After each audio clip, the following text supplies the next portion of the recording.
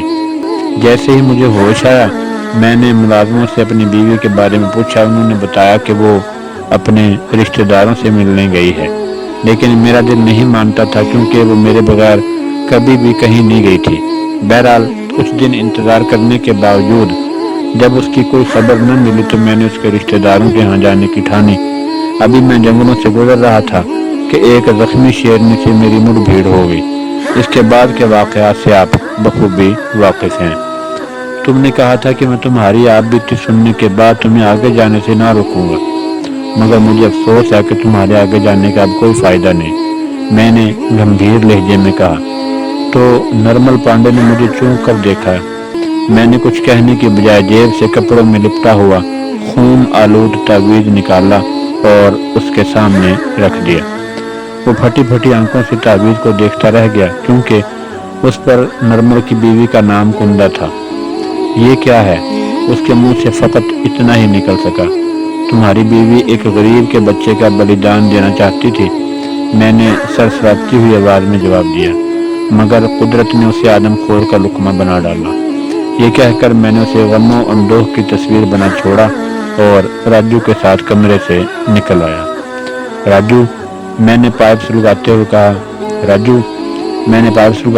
شکر ہے کہ آدم خور کے ساتھ ساتھ ایک ڈائن بھی قدرت کے غابی ہاتھ کا شکار ہو کر کیفر کردار کو پہنچ گئی۔ دوستو، ویڈیو آپ کو کیسی لگی؟ کمنٹ سیکشن میں اپنے خیالات کا اظہار ضرور فرمائیں۔ ویڈیو کو لائک اور شیئر کرنا مت بھولیے۔ چینل کو سبسکرائب کر لیجئے۔